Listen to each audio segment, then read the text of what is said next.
finally in your wellness era? Then you know gut health is gut wealth. And with 20 years of science behind it, Activia can help keep those good gut vibes going. Deliciously smooth and creamy, Activia probiotic yogurts and dailies have billions of live and active probiotics and help support gut health while you go about your day. Your gut is where it all begins, so start with Activia. Enjoying Activia twice a day for 2 weeks as part of a balanced diet and healthy lifestyle can help reduce the frequency of minor digestive discomfort.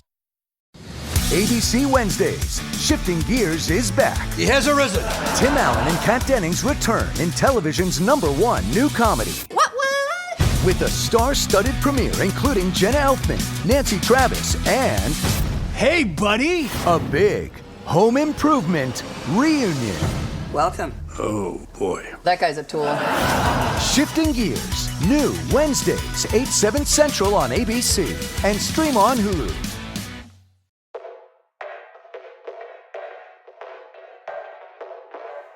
Most shows deliver serious news that you can use. As a point of differentiation, we give you news you can't use. The Last Show, with David Cooper and special foreign correspondent, Tony Five. Welcome to The Last Show. I'm David Cooper. And in news about the producer of this show, a lovely woman by the name of Danny being unable to do her job properly, she picked us a story to cover and didn't check the date. It's from September, end of the month, but 2 years ago. I am joined by Tony Five to discuss this story because it's just so good we couldn't not cover it. Tony Five is our foreign correspondent in London, England. He reports live from the scene of his flat in England for a story about Stephen King. Tony, welcome to the show. David, cutting-edge news as always. We're really at the tip of the spear, I feel always. 2-year-old news is actually fairly recent for us, right? It is. When Danny sent it and I'm like, hey, it's from 2023, she was like, oh, shoot, I'm so sorry. And then I'm like, you know what? It's such a great story. And for anyone who didn't hear this story 2 years ago, they need to hear about it now. And that's the kind of hard-hitting current events that we cover on this show. So what we're going for is people that either don't know news or people that have got a very, very poor short-term memory. Which to me is both. I am both, and our target audience is both. This one involves Stephen King, the famous horror author, and a fight that he got in with his wife that was so bad, it made national news. And the fight is just so funny. I'm actually picturing like me as Stephen King and my girlfriend Miranda as his wife, because this is the kind of annoying stuff that I would do. It's just too funny not to report on. Okay, so reading the story, I could see you doing it to Miranda. I could see me doing it to you. I could see it all like a daisy chain effect going throughout the world. Stephen King, absolutely phenomenal author, probably one of his films. I've read his books, his films are brilliant. But how he terrorized his wife is a thing of beauty, David. He is as brilliant a horror writer as he is someone who is an annoying troll. This is perhaps the best troll you could do of your wife. And he chose to play a certain song by Lou Bega over and over and over and over to annoy his wife. So much so that she threatened to divorce him if she heard it one more time. And Tony, I'm burying the lead because I want to give it to you. What is the track that he played over and over? Out of Lou Bega's constant discography, where, he had a massive... I don't know. David, it's very difficult to pick which Lou Bega song he...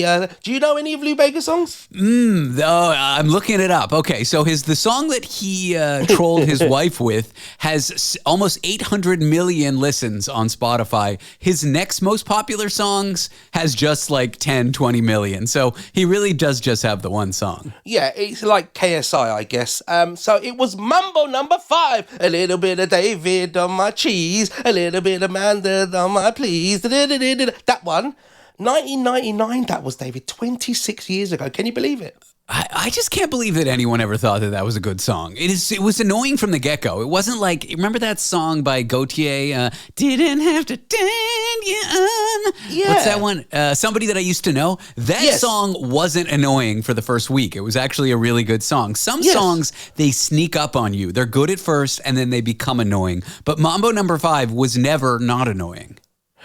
I feel Mambo number 5 was a European song. I don't know where Lou Bega's from, and maybe we can get him on the show. I doubt he's very busy at the moment. I just think, because it was very Euro trash. They call him Euro trash songs. I would have assumed he was American, but no, he's from like Munich. He's from Germany. There you go. There you go. See, good guess from Tony, foreign correspondent, working well. So this plays in all the clubs and places in European, like in Ibiza, in like Tenerife, places like that, and they become super popular here in the UK, and then it gets translated across the oceans. But yeah, it was on everywhere. Everybody was playing it in their cars and so on. It drove me absolutely mental, absolutely mad. But yeah, he just continuously played it to his beautiful wife Tabitha King. And they've been married, I think at the time they'd been married, from 1971 onwards, so that's a long time. And he was writing, of all things, 11/22/63. Do you know that book? No, tell me about it. So 11/22/63 is like a 2011 novel when a guy goes back in time and has the ability to stop JFK being shot. It's a great film. I think it's a series on Amazon Prime, and it's a great book. It's really clever. It's like a bit of time travel, but a guy goes back 2 years and he has to live his life. He befriends Lee Harvey Oswald and all that. And if you're into conspiracies and stuff, it's pretty good. It's a good book. But he was writing that, and he used to play Mambo No. 5 constantly. And he did it so much, his wife said, one more time, Stephen, and I'm going to effing leave you. Stephen King. I mean, she's good with words as well. She should write. Yeah, she should have been the author. Anyway, I just love that he did that because that's so annoying. I wouldn't even think to do it. You know, now that I'm inspired, I mean, I have played the same song over and over. I'm not going to lie to annoy people, but never one of such a good choice as Mambo No. 5. See, I feel you could do that with that song, Scatman, John. I think that would be your annoying song. Yeah. See, again, that's got a great hook. I like the song. I like the way it was. But can you imagine listening to it? It sounds like some sort of torture, doesn't it? It certainly does. Mambo wife torture. Anyway, Stephen King recently revealed this in an interview. He revealed the fight with his wife and that he played it and that she threatened to divorce him recently, and he did that in 2023. We're reporting on current news. Tony, I want to go to this next story because it is actually current. We go to a video game tournament, for people who are really good at playing video games. Yep. This is a story that was published 2 days ago, so we're back in recent realms. Wow, we are definitely cutting edge, David, from 2 years to 2 days. Carry on. Anyway, this woman wins a Mortal Kombat video game tournament. She's a great gamer. She beat everyone else, and it was in Florida, your favorite place to do news stories. But what's amazing about her winning this tournament is she had just given birth, and she had a newborn in her arms while she was destroying everyone, brutally killing them, because it's a violent game in Mortal Kombat XL, and she's made headlines because of it. It's kind of an amazing, remarkable story of the triumph of one mother. Well, I love her soundbite. I only won because somebody coached me mid-set. She said, I'm still recovering from a brutal C-section that almost resulted in a rupture. Look, I think she's an inspiration to us all. For all those kids out there that are Mortal Kombat experts, you too could win a tournament. And even if you're pregnant, you could win a tournament. That's amazing. So her daughter's called Cereza. And I was never a Mortal Kombat fan. I played Street Fighter, so I know there was two camps, right? Street Fighter, Mortal Kombat. I was Mortal Kombat was the super violent one, wasn't it? You'd rip people's heads off and their spines out and all sorts of things. It was on Sega, I think, because it was too violent for Nintendo. I don't know if you ever noticed, Nintendo games are typically not that violent. I guess so. Yeah, you got Zelda, Mario. Yeah, actually, David, I never thought of that. You're right. Sega one's Golden Axe and people chopping each other's up and Tekken and things like that. You're right. Round one, fight! Yeah, no, I played that as a kid. I really liked it. I was the guy with the scorpion. You know, the guy who wore yellow and shot out a scorpion thing. Get over here and pull people back. And then finish him. Yeah.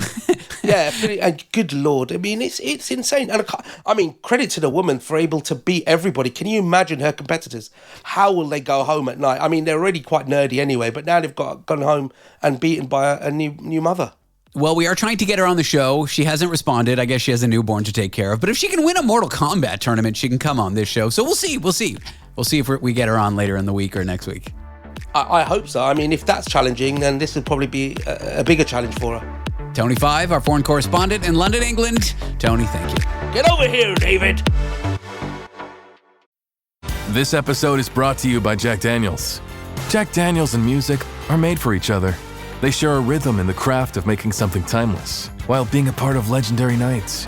From backyard jams to sold-out arenas, there's a song in every toast. Please drink responsibly. Responsibility.org. Jack Daniels and Old No. 7 are registered trademarks. Tennessee whiskey, 40% alcohol by volume. Jack Daniel Distillery, Lynchburg, Tennessee.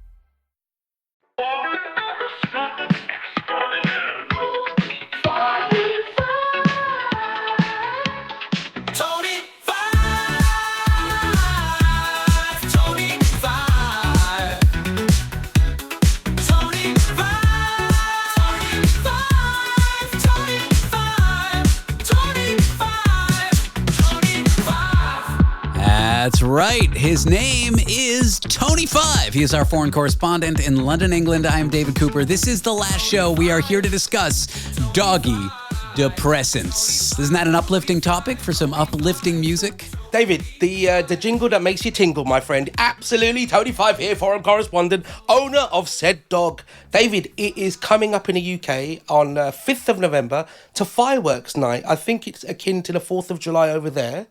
Do you know the history of Bonfire Night? I don't. Also, the jingle that makes you tingle, did you just make that up? That's Thank pretty you very good. much. I know, right? David, on fire. Absolutely on fire. And speaking of fire, we're talking about fireworks, David, Wow. and why my dog is on antidepressants. But as foreign correspondent here from the UK, David, I thought I would educate you, my friend, on Fireworks Night. I think that sounds lovely. Growing up in Canada, we had like Victoria Day or whatever. Okay. Here in the U.S., of course, there's July 4th. Yep. Where people just shoot fireworks at each Yep. other. Side note, I once celebrated a July 4th in Oakland, California. And I Yes. was driving through like a neighborhood that was a little bit not that fancy. Sketchy? And there was just Sketchy? kids shooting Roman candles at me. No. And there's just nothing you can do. So I was laughing and they didn't blow up my car and didn't leave any marks. So what are you going to do? Wow, that's absolutely feral behaviour. I love it. Why do they call them Roman candles?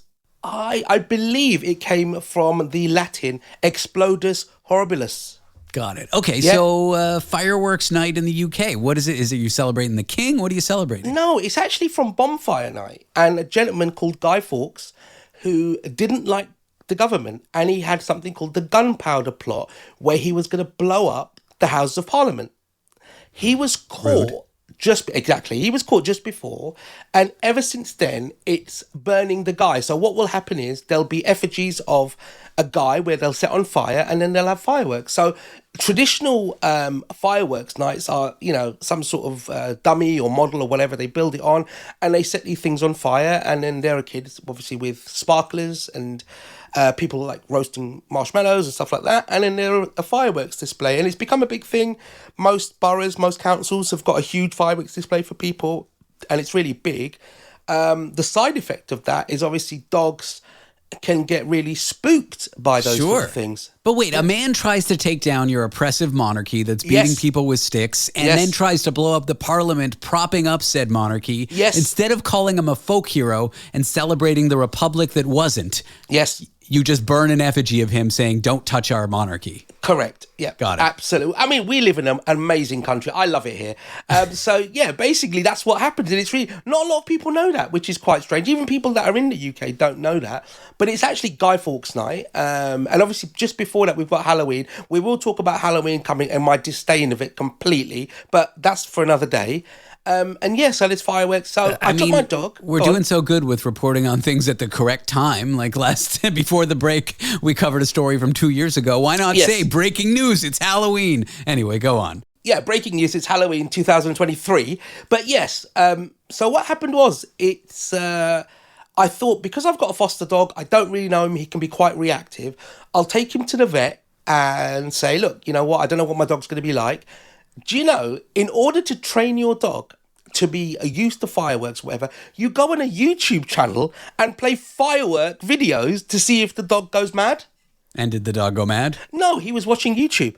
So why medicate him at all if you Because don't think YouTube he's going to is go not crazy? the same as, because there's a couple of things to do with the fireworks. The loud bangs you can't replicate through TV speakers, and also the pressure release. So when an explosion happens, obviously there's a pressure release in the air, and that could affect dogs' hearing because they can hear very well. So there's a number of things, and the smoke obviously, which you can't replicate on a TV. So she was really nice. She was where she goes, has your dog ever been on Prozac? Now I thought it was the oddest question in the world, and I went, what? And she went, went, has your dog ever been on Prozac? I said, well, no, I've only had him for a few months, and I doubt he's gone to see a dog psychiatrist who's just prescribed. It's actually common. Miranda's family dog, he's now passed. He was a good pup. He was on Prozac because he was a little wily, and I think he bit someone once. Yeah, and apparently it's human medication that they use for dogs. It's incredible. My cat has trouble with his, how to say this and not lose my job, regularity. Right. And so we do this white, like, laxative powder, just give him a tiny dose with every meal so that he isn't, straining too much in his little kitty litter box. It's common to give pets human food and not human food, but human medication. It's not that unlikely. Well, I never knew that. So I've given him some hay fever tablets. I've given him some vitamin E. He's got Wellman.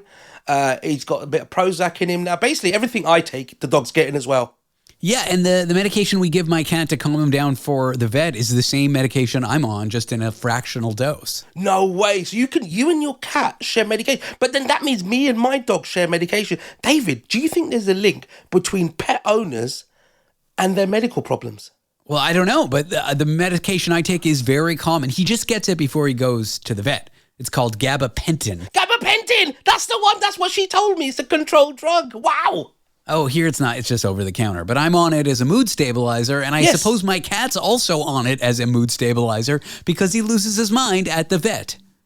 Oh, my goodness. That's amazing. You know what? I didn't realise. And how long does it take to act on your cat? Does he just zonk out straight away? He gets all wobbly. I actually don't like giving it to him because he's like kind of out of it and he loses his balance and he's just like, it's kind of sad watching your pet heavily sedated, but not quite 100% sedated because they're like a little off and they don't know why they're off. And there's just something. The way that we've dealt with the vet issue is we take him to a nicer vet now, and my girlfriend Miranda goes with him because she has a much better calming effect on the pet. So I just don't take him to the vet, and now he doesn't need the meds. This is all new to me because obviously I'm like a new dog owner where I can take them around. So obviously, and he had to get some work done on him. Is it work done? Do you have work done on a dog? I guess don't know, so. Like surgery or whatever, like pull his teeth or something. just some draining of certain glands and some clipping of stuff. Expressing the gland du anus. Exactly, the gland du anus, as they say in the Dordogne. And he loves it, to be fair. So he may be like me more than I know. All right. Well, what else is going on? Tonight is a very important Jewish holiday. I'm going to a breaking of the fast after the show. Okay. At my friend's house. We're going to eat bagels. I don't know. It's called Yom Kippur. You were asking me about it at the break. I'm not the most observant Jew. Like, I'm not religious at all, but, it's just kind of nice and reminds me of my childhood and stuff. Is it a religion? Did you fast today? Did I fast today? Is my mother listening right now? No. Oh, then absolutely not. But if she is listening, of course I fasted. It's the holiest day of the year. Okay, so it's fasting, and then you break fast with like fellow sort of the congregation. Is it a celebration? Is it somber? No, you break the fast typically with family or friends. Okay, that's nice. And is there any like can you remember from childhood any like special traditions or anything that happens around that? Yes, we would go to temple or synagogue in the morning, and then my brother would drive us to McDonald's promptly, and we definitely wouldn't all get Big Macs because that would be violating fasting. That was one of our traditions. No, it's just the dinner with the family and then the annoying going to synagogue. But I guess I would get the day off school as a kid, so that was kind of fun. Oh, wow. So it's actually a public holiday. You can get the day off school. No. I think it's like optional. Like Jewish families would have their kids not go and they wouldn't get in trouble. But I don't think it's like for most schools a public holiday. Oh, wow. Okay. So is there a big thing in like New York for it? Will you see like various things around? I don't live in that Jewish neighborhood, so I probably won't see anybody. But there are neighborhoods here where you'll see people like going to temple and stuff. Yeah, I was coming back from my mum's, and obviously there are sort of predominantly Jewish areas, and there's lots of things like posters and stuff. I didn't really understand it because obviously it was in. Is it Yiddish? Is the language Yiddish? Hebrew. Hebrew. Okay, so sorry, it's not offensive. I just don't know. So yeah, in Hebrew, I did look at it. I thought my eyes were going funny because obviously seeing any language that isn't English, I thought my eyes were having a problem, but it was obviously in Hebrew, as you say. And then I asked somebody, and he said, "Oh, it's Yom Kippur today." And I was like, "Oh, well, yeah, okay. Is it like Christmas?" He went, "Kinda." So I wished him a happy Yom Kippur. It's not supposed to be happy. It's supposed to be a solemn and serious holiday. Which is why I said to you, is it a solemn thing? Because the next person I said, he just sort of went, well, it's not really like that. Yeah, you want to get, it's not like the biggest faux pas, but if you wish someone a happy Yom Kippur, you might get a strange look. Tony Five, our foreign correspondent in London, England. What a pleasure it was having you, my friend. Foreign correspondent, David, and religion expert, I think. And Doug. Here we have the Limu Emu in its natural habitat, helping people customize their car insurance and save hundreds with Liberty Mutual. Fascinating. It's accompanied by his natural ally, Doug. Limu? Is that guy with the binoculars watching us? Cut the camera. They see us. Only pay for what you need at libertymutual.com. Liberty, liberty, liberty, liberty. Savings vary. Underwritten by Liberty Mutual Insurance Company and affiliates. Excludes Massachusetts.